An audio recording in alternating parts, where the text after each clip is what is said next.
Turn in your Bibles tonight to the Book of Esther. The Book of Esther tonight. The Book of Esther.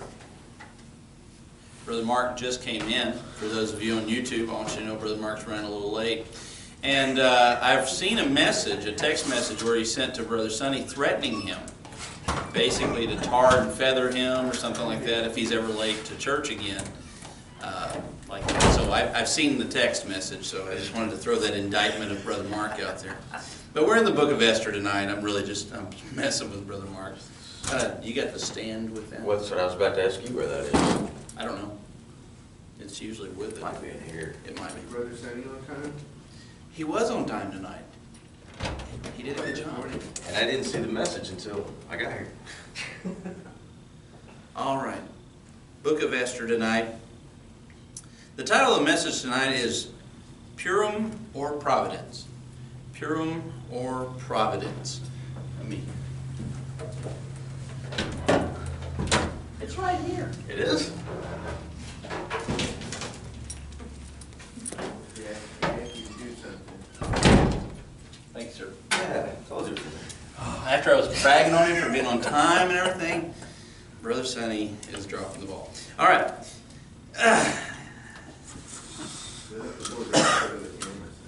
It's been said that the Book of Esther is a Jewish Cinderella stops a Persian Hitler. A Jewish Cinderella stops a Persian Hitler. I thought that was a pretty neat way to put it. The Book of Esther tells the story of what happened to the Jews who did not return with Zerubbabel on the first return. It's the story of a banished bride, a mighty monarch, a quiet queen, a faithful father figure, and a prideful prime minister. It is all of that and more. The author of the Book of Esther is both unnamed and uncertain. Here are the suggestions. Some people believe Mordecai wrote it. Some people believe Ezra. Some people believe Nehemiah may have written it. And some say maybe it's just an unknown author that we don't even know about. Regardless of all this, obviously some of Mordecai's writings are used in it. Some of his records are definitely used. I got Brother Sonny to get the board out, because I was going to try to give you a visual of the timeline here. It'd be better if I'm on this side, I reckon. So, first of all, 536 BC is the first return. And of course, I picked a marker that didn't work.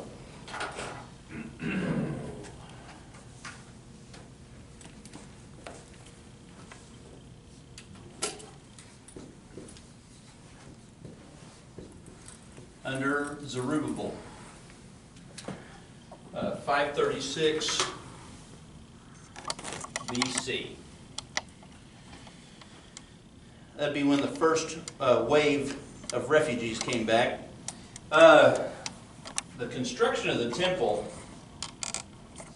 is in 516 BC. The temple is finished.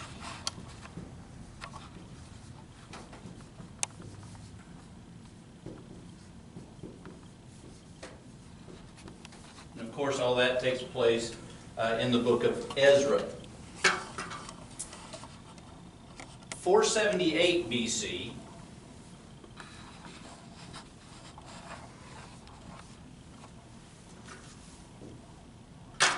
Esther is appointed queen.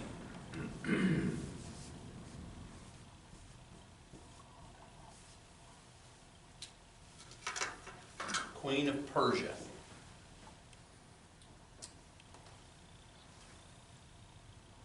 455 BC,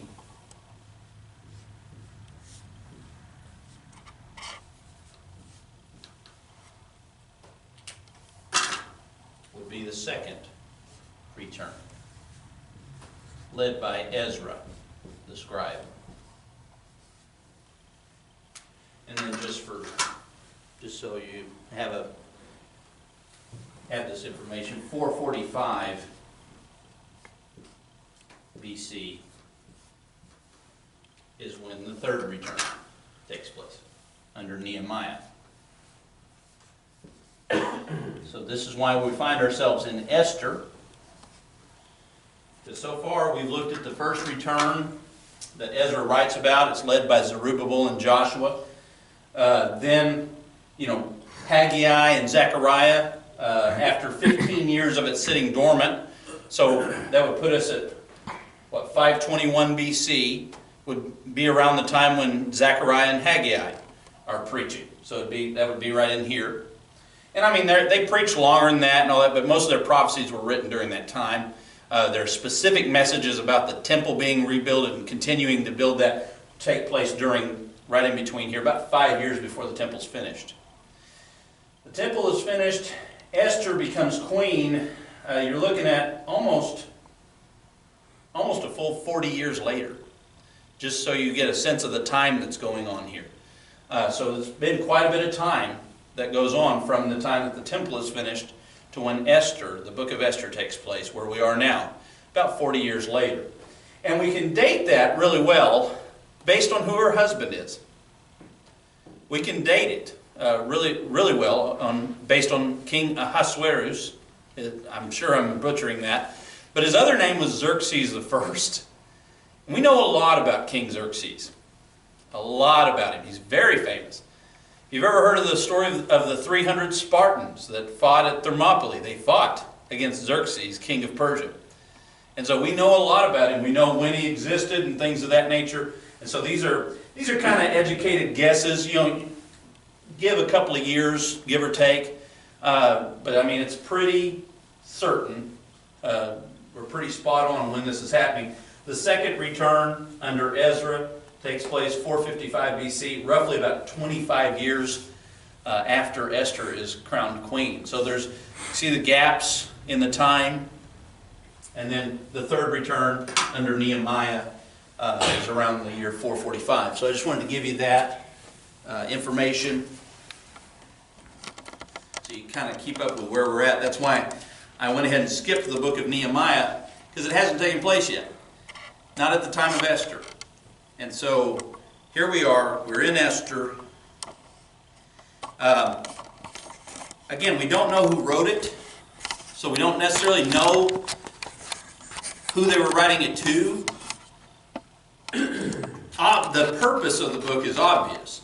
Once you get into the story and figure out what's going on in the book of Esther, I mean, you can see the purpose is, well, I say obvious, it's kind of not obvious, but at the same time it is. It's so not obvious that it is obvious. And I'll explain why in just a second. But I'm sure maybe it was written to that second group of people that were returning. Maybe Ezra wrote it to encourage them. I don't know, but maybe Nehemiah wrote it to encourage the people he was leading. We can just speculate on that part of it. After the 70-year Babylonian captivity, the vast majority of the Jews did not return to their homeland. They didn't go back after Cyrus gave them permission to do so. The events in the book of Esther took place between the first and second of the three returns. Xerxes I, also known as Ahasuerus, was on the throne of the Persian Empire from 481 to 465. So he reigned for 16 years. We know when his reign took place. A good comparison to make of the book of Esther is the book of Ruth. They are the only two books in the Bible named after women. Ruth was a Gentile living among Jews, while Esther is a Jew living among Gentiles. Ruth was a Gentile who married a Jew, while Esther is a Jew who married a Gentile. Both see their faith rewarded because of their obedience to a relative who took the role as their parent. In the case of Ruth, it would be Naomi. In the case of Esther, it would be Mordecai. The outcome of both stories is determined by a midnight conversation. I found that pretty interesting. J. Vernon McGee wrote that Ruth is the romance of redemption and Esther is the romance of providence. And that's where we get that word providence. And I'll explain more on that in just a second. The name Esther means star. Her Hebrew name was Hadassah, which means myrtle. Mordecai is her older cousin and raises her as his own daughter. Obviously, we've already talked about Xerxes being the Persian king. Haman is another character in this story. He's a Jew-hating prime minister. Basically a 4th century picture of basically the Antichrist. And Vashti is also a main character in this. She is the original queen. Another thing that I have to point out about this before we get into this is that the name of God never appears in this book. It is the only book in the Bible that God does not appear. The name doesn't. You won't find Yahweh in it. You won't find Jesus. You won't find Jehovah. You won't find any of those in the book of Esther. But his presence is obvious. That's what I was saying. The providence of God is so obvious in this book, but it's hidden. It's so obvious that it's not obvious. God's presence in our lives and in the world is obvious. It's so obvious that it's not obvious. It's so obvious that we try to explain it away. It's so obvious that we try to explain creation as just chance that just happened. And it's so obvious there's a creator God who rules and reigns. It's obvious. If there wasn't a good deity out there, mankind would have destroyed itself a long time ago. Mankind throughout history has not been good. They have not had this benevolent goodness about them. In fact, when you read about King Ahasuerus here, King Xerxes, you'll find some of his decisions are so despicable, so atrocious. I mean, he just throws around people's lives like they're nothing. Like they mean absolutely nothing to him. I'm picking on him for a minute, but really that's people. That's pretty well normal. I mean, and if you I don't mean you personally, I don't know everyone how they would be, but the average person, if you gave them an enormous amount of power, say like a king, they would abuse it. And they would stop caring about all the people underneath them. The majority of people are like that. The power tends to go to their head. They tend to get lifted up with pride. They start feeling like they're better than everybody else. Just look at what happens to Haman in this story. And so, anyway, it is obvious that God is present. And the providence of God is so apparent in this book. In Esther chapter 1 and verse number 1, it came to pass in the days of Ahasuerus, this is Ahasuerus which reigned from India even unto Ethiopia, over 127 provinces. This guy had quite a kingdom. If you'll remember, Daniel prophesied that Babylon would be conquered by the Medes and Persians, and that Persia would be conquered by the Greeks. This is exactly what happened. Xerxes is at the height of the Persian power. He's over 127 provinces, from India to Ethiopia. Now, we look at that and we're like, okay, I've seen a map. That's not that big. It was huge in that day. That was massive in that day. To control from India all the way to Ethiopia and Africa.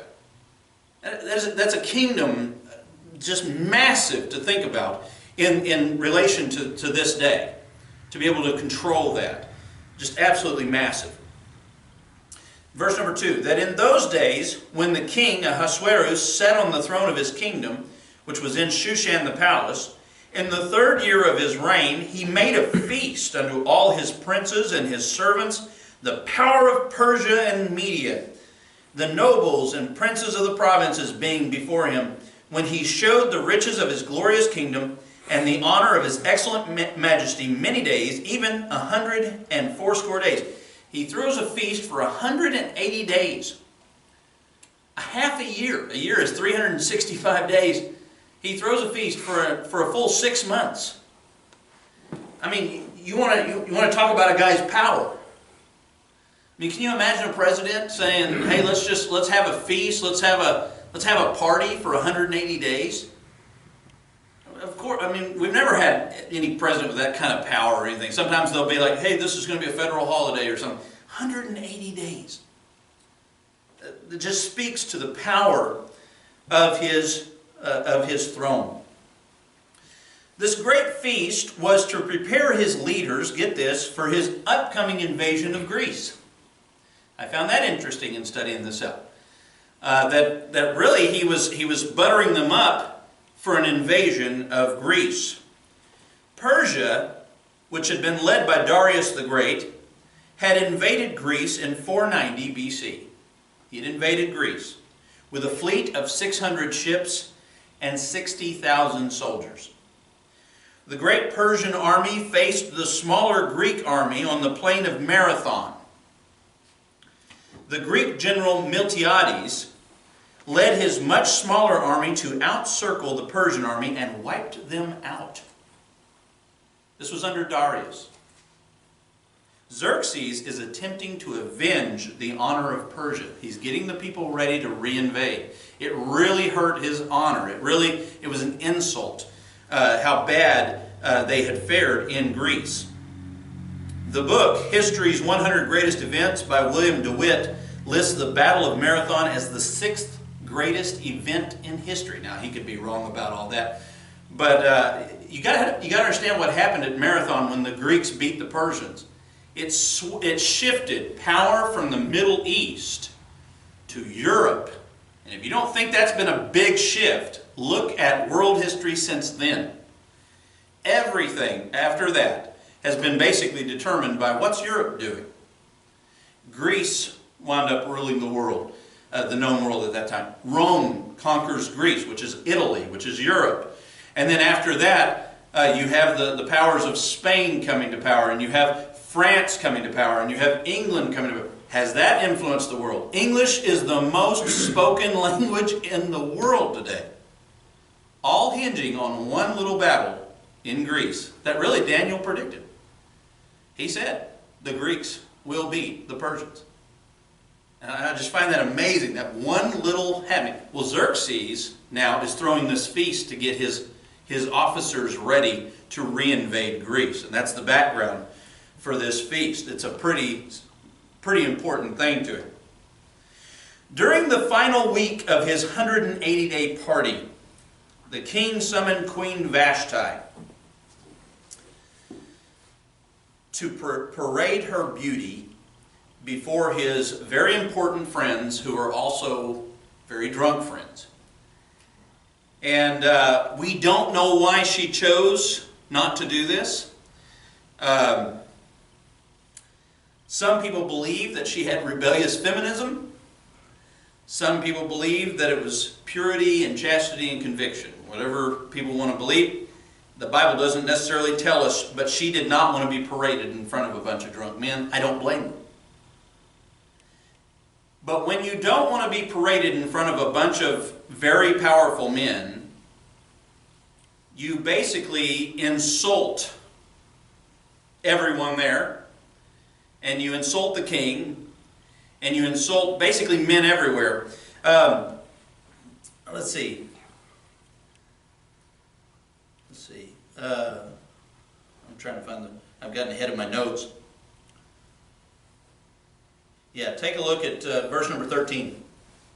Then the king said to the wise men which knew the times, for so was the king's manner toward all that knew the law and judgment. And the next unto him was Karshina, and I don't want to read all that, but verse 15, what shall we do unto the queen Vashti according to law, because she hath not performed the commandment of the king Ahasuerus by the chamberlains? And Memucan answered before the king and the princes, Vashti the queen hath not done wrong to the king only, but also to all the princes and to all the people that are in all the provinces of the king Ahasuerus. So this is going to backfire on men everywhere, is what he just said. Okay? That's basically what this politician just said. Verse 17, "For this deed of the queen shall come abroad unto all women, so that they shall despise their husbands in their eyes. When it shall be reported, the king Ahasuerus commanded Vashti the queen to be brought in before him, but she came not. Likewise shall the ladies of Persia and Media say this day unto all the king's princes which have heard of the deed of the queen, thus shall there arise too much contempt and wrath. If it please the king, let there go a royal commandment from him, and let it be written among the laws of the Persians and the Medes, that it be not altered, that Vashti come no more before the king Ahasuerus, and let the king give her royal estate unto another that is better than she." Now, if you understand the law of the Persians and the Medes, it can't be altered. Once it's set, it's done. That was what Darius said when he had made the decree that Daniel would be thrown in the lion's den, and it grieved him. He couldn't change the law. And so here he basically divorces Vashti, and he's got to look for a new bride. Now, let me say this based on that chapter. I'm just trying to set it up on why Esther becomes queen. Let me say this. The Bible teaches wives to honor their husbands. Okay, it teaches that. But nowhere in the Bible are you going to find permission for the husband to parade his wife around in front of his drunk friends. The Bible is not giving men the right to do that. Okay, so. It's not that God is punishing Vashti here or anything like that. I don't believe that God is trying to punish her. But God sees something coming on the horizon, and He's allowing this to happen because He needs Esther to step in. The providence of God. It's not that He's putting His stamp of approval on what Ahasuerus is doing here. Okay? Don't mistake this. Don't go, well, she stood up for women everywhere and God didn't help her out. No, that's not what's going on. God's trying to save an entire nation for something that's coming. And the providence of God is acting here. So Vashti is moved off the scene. And Ahasuerus begins looking for a new bride. Look at chapter number 2 and verse number 9. Esther is brought in as a possible bride. And verse number 9, "And the maiden," that's Esther, "pleased him," that's Haggai, the keeper of the women. He was a eunuch, mentioned in verse number 8. "And she obtained kindness of him, and he speedily gave her things of purification, with such things as belonged to her, and 7 maidens, which were meet to be given her out of the king's house. And he preferred her and her maidens unto the best place of the house of the women. Esther had not showed her people nor her kindred." She didn't mention that she's a Jew. She's not letting anyone know that. "For Mordecai had charged her that she should not show it. And Mordecai walked every day before the court of the women's house to know how Esther did and what should become of her." And so let me just ask you a question. This guy Haggai, or Haggai, or however you want to say his name in verse 8, the keeper of the women. It says that the maiden pleased him and obtained kindness of him. She found favor in his eyes. Do you think that's by chance? Do you think that's just happening? See, the word Purim means to cast lots, to roll the dice. That's what it means, to pure, P-U-R. It's to cast the dice. Do you reckon it's chance or providence? Purim or providence? Do you think maybe the Lord can give someone favor in their eyes? I mean, this little beggar girl whose parents are no longer even in the scene. They may have been killed. They may have died of disease or something like that. She's being raised by her cousin Mordecai. All of a sudden is given favor in the eyes of the guy who's basically setting up the next queen. I'd have to say that's those are some pretty long odds. Pretty long odds. All these women were taken into the king's harem, with all but one chosen as the queen. The rest of them more than likely became concubines or lesser wives. After 12 months of beauty preparations, a whole year, Esther's turn to go into the king arrived. It was, I'm not going to go into all the details there, but she was chosen as the next queen. And so, there you have it. She becomes the queen. We tend to, I don't know what all went on here, but personally, it's probably not a very G-rated story of what went on with Esther and these other women, okay? But I also wrestle with this because then you go, okay, was this really what the Lord wanted? Maybe the Lord wanted her to take a stand and not get involved in this. And I don't know. I don't know all the details of that. Let me just summarize. She becomes the queen. And the Lord is providentially working all of this together. In chapter number 2, in verse 18, it says, "Then the king made a great feast unto all his princes and his servants, even Esther's feast. And he made a release to the provinces and gave gifts according to the state of the king. He holds a great feast in honor of Esther and declares a national holiday, freeing men from taxes, military service, and prisons." That's quite a feast, isn't it? In fact, if I were living in that country, I'd be like, yes, thank you, great. Esther, I'm glad you're the queen. That's awesome. Feast of Esther, woo! I mean, no taxes, woo! No military service. Excellent. A little bit of background on this. This feast and holiday was also designed to draw attention away from Xerxes' failed invasion of Greece. I found that very interesting. In the meantime, he's reinvaded Greece. You have the story of Thermopylae where the 300 Spartans stand against 1 million troops.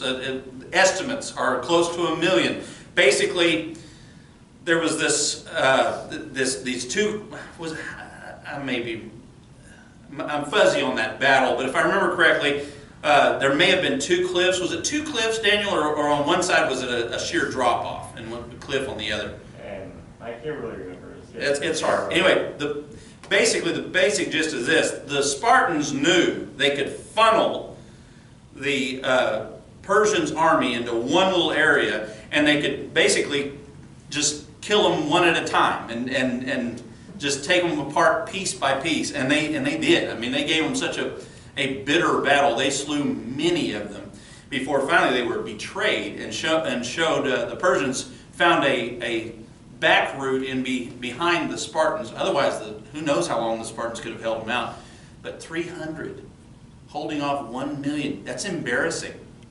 That's quite an embarrassing defeat. And then he went on. He lost another battle. There was a storm came up. I think it's, yeah, my notes here say, when was this? I'm trying to find the date. I don't have the date. But at one time, Xerxes lost 400 ships at once in a storm. I mean, you talk about embarrassment after embarrassment in his decisions.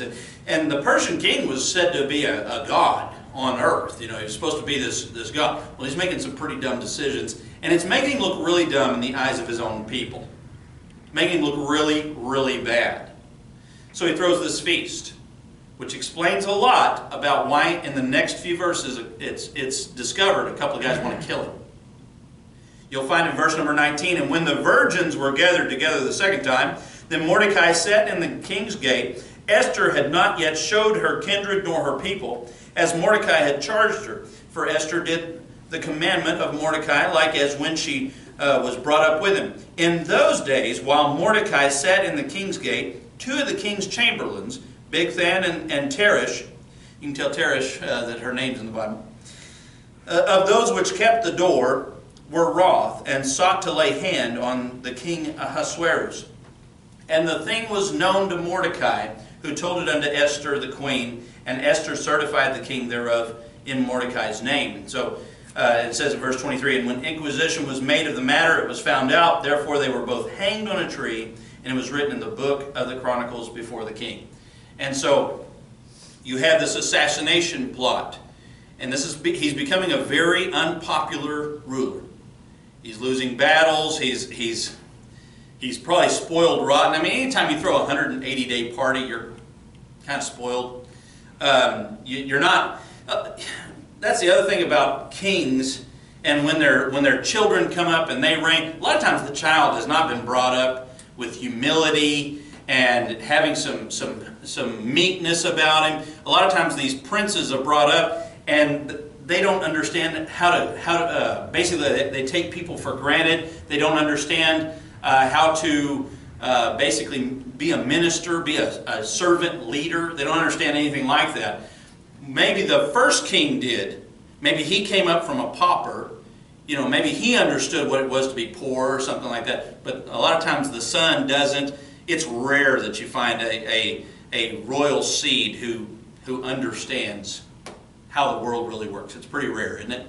Now, I'm not trying to bash kings or anything. Any politician can fit that bill, okay? Any elected politician can fit that. But anyways, basically people are starting to see through him, and an assassination plot takes place. Mordecai foils it, and so his name is written in the Chronicles of the King. I'm getting ahead of my notes again. I'm skipping over some of this stuff about his battles with Greece. Next comes this guy named Haman. You'll find him in chapter 3 and verse 1. After these things did King Ahasuerus promote Haman, the son of Hammedatha, notice this, the Agagite. He's a descendant of Agag. And advanced him and set his seat above all the princes that were with him. Now Agag was the king of the Amalekites, who King Saul, way back in 1 Samuel chapter 15, was supposed to kill. And he didn't kill him. He spared him. But Haman is a descendant of this guy. So he's an arch enemy of the Jews. He hates the Jews, and he's coming to power. It says in verse number 2, and all the king's servants that were in the king's gate bowed and reverenced Haman, for the king had so commanded concerning him. But Mordecai bowed not, nor did him reverence. Again, this is an arch rival of the Jews. Then the king's servants, which were in the king's gate, said unto Mordecai, why transgressest thou the king's commandment? Now it came to pass, when they spake daily unto him, and he hearkened not unto them, that they told Haman to see whether Mordecai's matters would stand, for he had told them that he was a Jew. And that's why he's not going to bow to Haman the Agagite. In response to this, I'm going to summarize a little bit here. Haman basically plans a mass genocide of the Jews. He is so infuriated by this one Jew that he decides he's going to kill all of them. He's going to wipe all of them out. And so he starts planning this mass genocide. He's very deceptive in how he does it. And if you'll notice in verse number 8, it says, and Haman said unto King Ahasuerus, there is a certain people. He doesn't name the people. He doesn't tell them. He doesn't tell him who they are. Scattered abroad and dispersed among the people in all the provinces of thy kingdom, and their laws are diverse from all people. Neither keep they the king's laws. Therefore it is not for the king's profit to suffer them. To suffer them means to put up with them, to allow them to exist. Verse 9, if it please the king, let it be written that they may be destroyed. And I will pay 10,000 talents of silver to the hands of those that have the charge of the business, to bring it into the king's treasuries. In other words, I've got the number written down here. The estimate is $20 million. This is an amazing amount of money. Okay. So basically, Haman comes to the king and says, hey, there's a certain people, you'd be better off without them. I'd be willing to pay $20 million, make a little campaign donation to your treasuries. If you just let me go ahead and have my way with them. One Bible commentator was pointing out that Haman, more than likely the sleazeball that he was, planned on making all of this money back plus some profits from the Jewish people. And when you study World War II and what was leading up to it, you'll find the Germans did this exact thing when they started seizing Jewish property.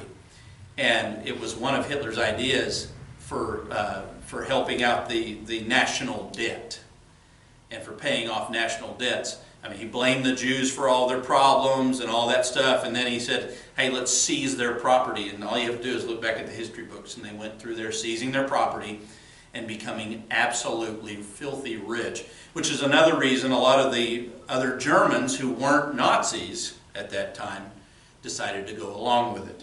It started looking really good to them. Oh, this is working pretty good. You know, I don't really have anything against the Jews, but I like their stuff. And I'm not saying that was all of them, but there was a lot of people that got caught up in that. And so you have Haman with this same plan. It says in verse number 10, and the king took his ring from his hand and gave it unto Haman, the son of Hammedatha, the Agagite, the Jews' enemy. And the king said unto Haman, the silver is given to thee, the people also to do with them as it seemeth good to thee. How reckless this guy is with people's lives that he's not even aware of who they are. Think about how reckless this king is. Yeah, that sounds all right. I mean, what's a mass genocide after all? No big deal. Go ahead, kill as many as you want. Absolutely brutal, terrible man right here. Both of them. Basically, the king's officials are sent throughout the whole empire publishing this. Mordecai responds by putting on sackcloth and sitting in the king's gate, which he is not supposed to do. He's not supposed to do that because it draws attention to him. It's a Jewish thing. It was against the law to do that in the king's gate.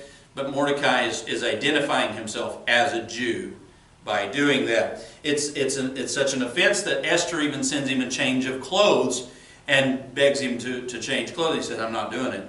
And then she finds out why. Mordecai informs Esther that she's there for such a time as this. We know that phrase, don't we? In chapter number 4, look, if you will, at verse number 13.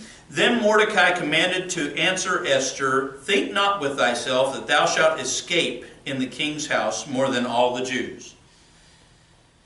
A little bit more information. Esther is afraid to approach the king. You cannot just go into the king's presence without him bidding you. If you were to do that, he has the right to kill you automatically.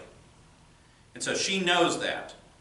So she's scared. I mean, and we can go, well, I can't believe she was scared and all that. That would be a pretty intense decision to make, to go into the king's court, especially with how wicked this guy is. I mean, he doesn't even care about the genocide of a ton of people in his land. He doesn't care. So who's this woman to just walk in there and approach him? But Mordecai, in response to that, tells her, think not with thyself that thou shalt escape the king's house more than all the Jews. Verse 14, for if thou altogether holdest thy peace at this time, then shall their enlargement and deliverance arise to the Jews from another place. He's counting on the providence of God. But thou and thy father's house shall be destroyed, and who knoweth whether thou art come to the kingdom for such a time as this? Then Esther asked them to fast and pray. And let's look at chapter 5, verse 1. Now it came to pass on the third day that Esther put on her royal apparel and stood in the inner court of the king's house over against the king's house. And the king sat upon his royal throne in the royal house over against the gate of the house. And it was so, when the king saw Esther the queen standing in the court, that she obtained favor in his sight. You think that's chance? You think she rolled the dice there? Or did she fast and pray and God answered their prayers? Is it providence? Is it Purim or providence? And the king held out to Esther the golden scepter that was in his hand. So Esther drew near and touched the top of the scepter. To summarize what else goes on here, Esther asks the king and Haman to come to a feast at her house. She has a petition to make of the king. I don't want to get ahead of myself here. after this petition, it says in verse number 9, then went Haman forth that day joyful and with a glad heart. He feels like he's about to get promoted. He feels like, I've got the king's favor, now I'm going to have the queen's favor. He's feeling untouchable. But when Haman saw Mordecai in the king's gate, that he stood not up, nor moved for him, he was full of indignation against Mordecai. Nevertheless, Haman refrained himself, and when he came home, he sent and called for his friends and Zeresh his wife. Haman told them of the glory of his riches and the multitude of his children and all the things wherein the king had promoted him and how he had advanced him above the princes and servants of the king. Haman said, moreover, yea, Esther the queen did let no man come in with the king unto the banquet that she had prepared but myself, and tomorrow am I invited unto her also with the king. Yet all this availeth me nothing, so long as I see Mordecai the Jew sitting in the king's gate. So he's bragging about all of his accomplishments, but he's got that one thing that's really bothering him. Mordecai the Jew. Verse 14, his friends give him some really bad advice. Then said Zeresh his wife and all his friends unto him, let a gallows be made of 50 cubits high, and tomorrow speak thou unto the king, that Mordecai may be hanged thereon. Then go thou in merrily with the king unto the banquet. And the thing pleased Haman, and he caused the gallows to be made. 50 cubits high has been estimated at approximately 90 feet high. How tall? You can't miss it. What an awful idea. That's how atrocious these guys really are. In chapter number 6, you will find the salvation.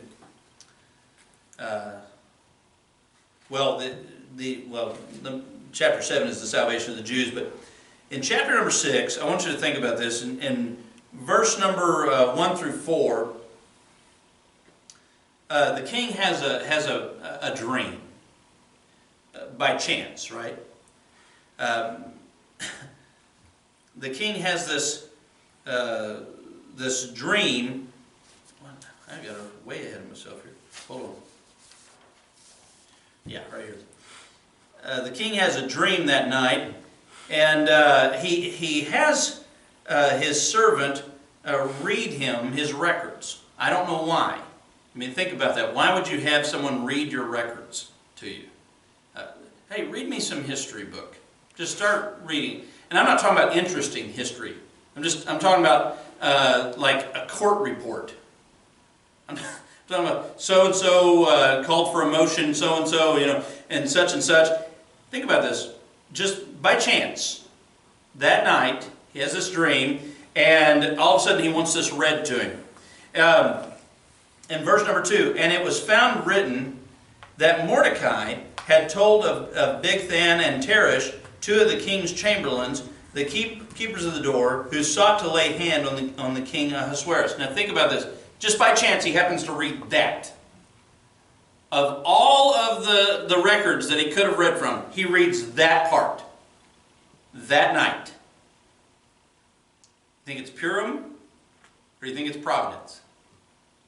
In verse number 3, and the king said, what honor and dignity hath been done to Mordecai for this? Then said the king's servants that ministered unto him, there is nothing done for him. And the king said, who is in the court? Now Haman, by chance, was come into the outward court of the king's house, to speak unto the king to hang Mordecai on the gallows that he had prepared for him. Think about this. Haman's on his way, and God knows what Haman is doing. So he has the king dream this dream and have his records read, and that specific account is read about Mordecai saving his life. Think about the odds of that happening. It says in verse 5, and the king's servants said unto him, behold, Haman standeth in the court. And the king said, let him come in. So Haman came in, and the king said unto him, what shall be done unto the man whom the king delighteth to honor?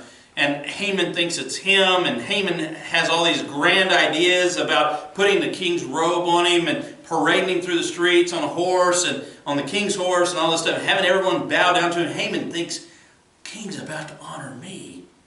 And so he tells the king what he ought to do, and the king says, okay, you go do it to Mordecai. Think about this. Just by chance, he happens to read that. Of all of the records that he could have read from, he reads that. by chance.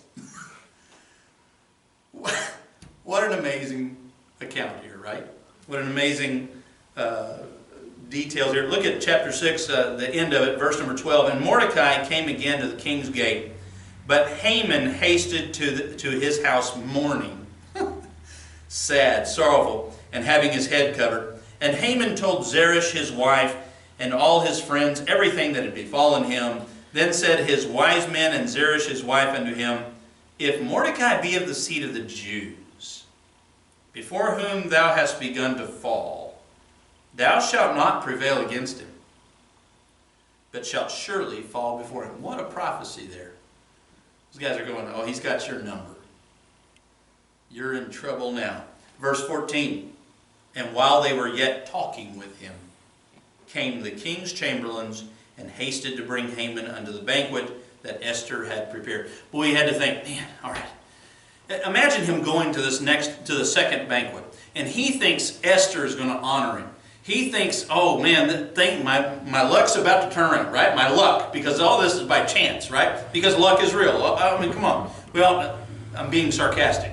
But he thinks, man, my luck is changing. And so now I'm going to go be honored by Esther. And so then in chapter 7, the king asks Esther what this is all about. And she starts telling him, hey, we are sold. And a man is trying to basically commit genocide against all of us. He's trying to wipe us out. He's coming after me, and he's coming after my family, and he's coming after my kin. And it says in verse number 5 of chapter 7, Then the king Ahasuerus answered and said unto Esther the queen, Who is he, and where is he that durst presume in his heart to do so? Verse 6, And Esther said, The adversary and enemy is this wicked Haman. You imagine how that must feel to be Haman.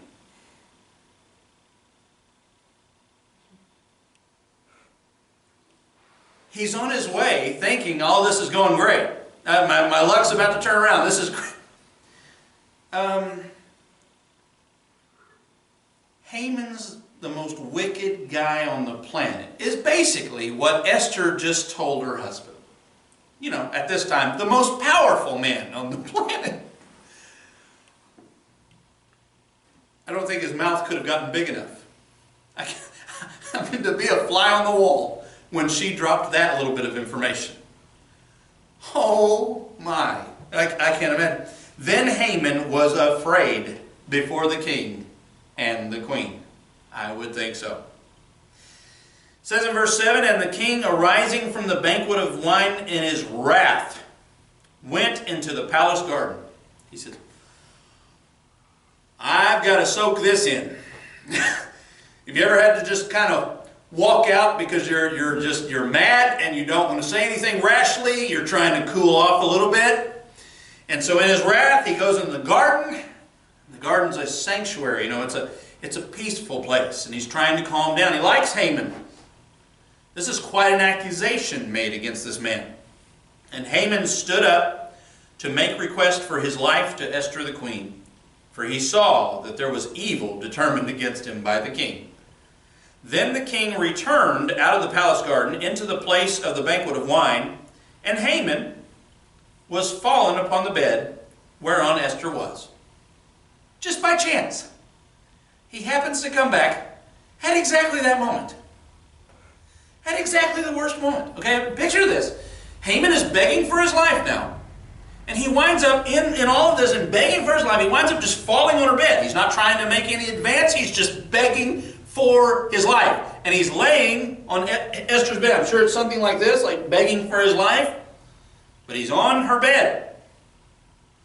The king's response.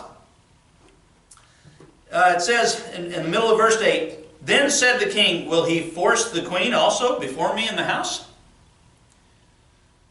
So you're now going to force her? He's basically going, man, your ambition knows no bounds, man. Do you realize you need to be begging for your life right now? He didn't realize he is begging for his life. He thinks he's making an advance on the queen. As the word went out of the king's mouth, they covered Haman's face. And Harbona, one of the chamberlains, said before the king, Behold, also the gallows 50 cubits high, which Haman had made for Mordecai, who had spoken good for the king, standeth in the house of Haman. Then the king said, Hang him thereon. So they hanged Haman on the gallows that he had prepared for Mordecai. Then was the king's wrath pacified. And just by chance. All of that is just by chance, right? Not by providence, by chance. I'm going to summarize, for the sake of time, I know I've kept you a while, but I'm going to summarize what's going on in chapter number 8. Basically now, Esther and Mordecai, they asked the king to reverse the law. And I've mentioned that before. The law of the Medes and Persians cannot be reversed. It is now law. But what Xerxes does is he says, but the Jews can gather and form up and basically gather together and defend themselves. And anybody that comes against them and they slay them, they can have their property. So he basically reverses the law to a degree. He basically says, look, the Jews can the same that's going for everyone that's attacking the Jews also goes for the Jews. And it's estimated, I believe, that 75,000 people are killed in all of this, and the Jews triumph. And so all of this turns out to be a blessing for the Jews. In chapter number 9, verse number 21, it says, To establish this among them, that they should keep the 14th day of the month Adar, and the 15th day of the same yearly. Mordecai creates basically a Jewish law. He creates a Jewish holiday of 2 days. Verse 22, As the days wherein the Jews rested from their enemies, and the month which was turned unto them from sorrow to joy, and from mourning into a good day, that they should make them days of feasting and joy, and of sending portions one to another, and gifts to the poor. And the Jews undertook to do as they had begun, and as Mordecai had written unto them. Because Haman, the son of Hammedatha the Agagite, the enemy of all the Jews, had devised against the Jews to destroy them, and had cast pur, or lots, that is, the lot, to consume them, and to destroy them.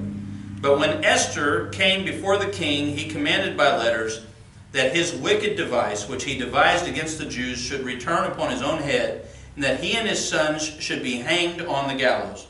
Wherefore they called these days Purim. This is now called the Feast of Purim.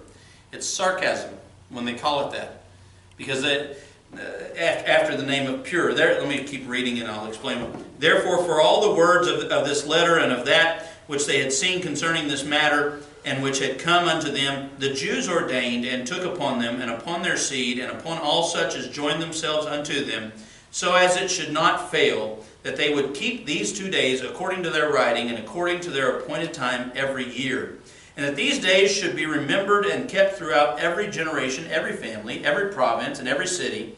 And that these days of Purim should not fail from among the Jews, nor the memorial of them perish from their seed. And it goes on, it keeps on talking about the Feast of Purim.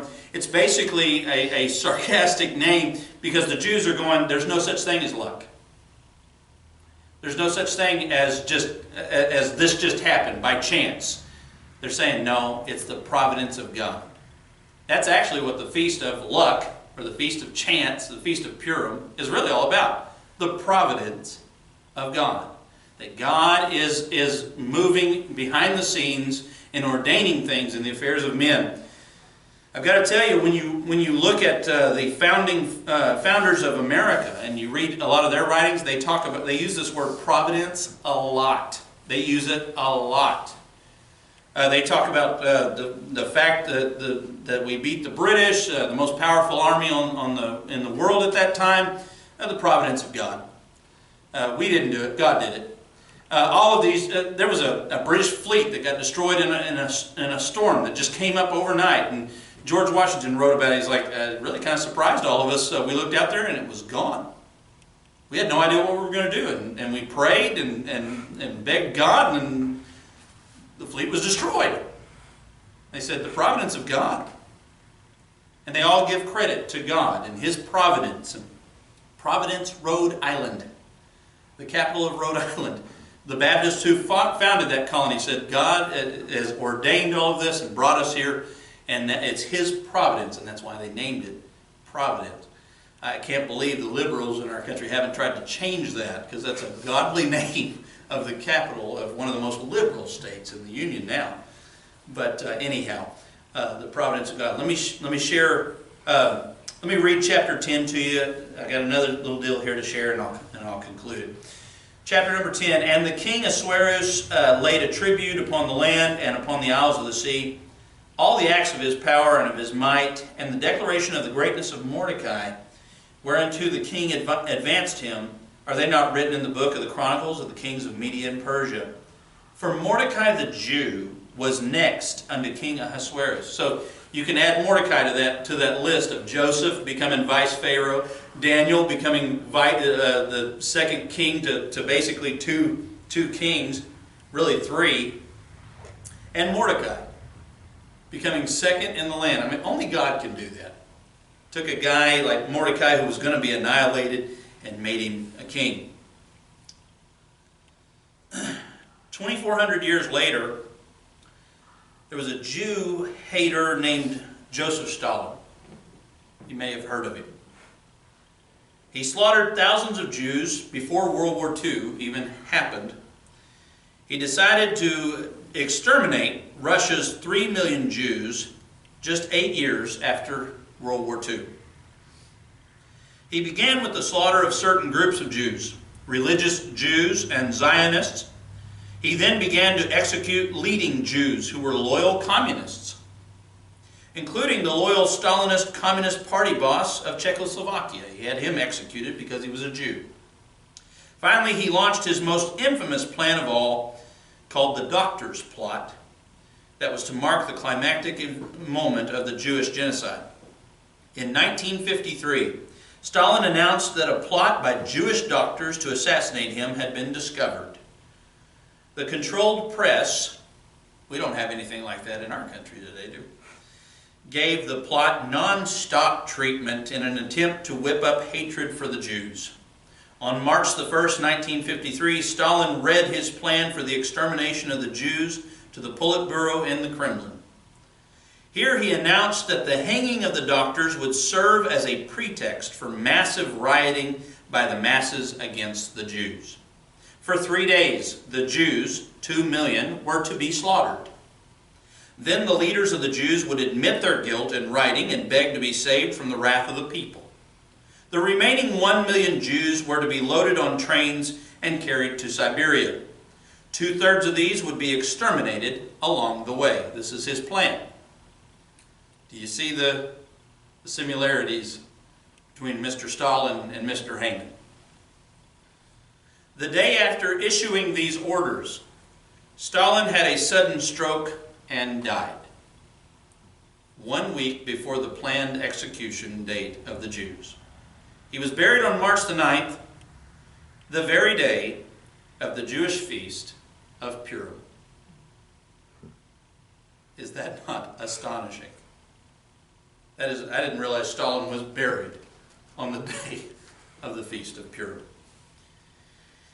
I just want to leave you with this statement. In these days of unrest and uncertainty facing our churches, our nation, and just everything that's going on politically, everything that's going on health-wise, economically, everything, can I encourage you to just trust in God, in the providence of God. I know that's easier said than done sometimes, but we're not putting, it's not chance. It's not Purim. We're not rolling the dice with God. Well, why don't we trust Him? And I know we're going to go through trials. I know we're going to go through testings. I mean, these were absolutely atrocious accounts of what happened to the Jews. But it's all in His hands. I think some bad things are going to happen in America before things get better. I think possibly some bad things are going to happen before the Lord comes back. But let me just encourage you. Let's trust the Lord in all those times. He's got it all under control.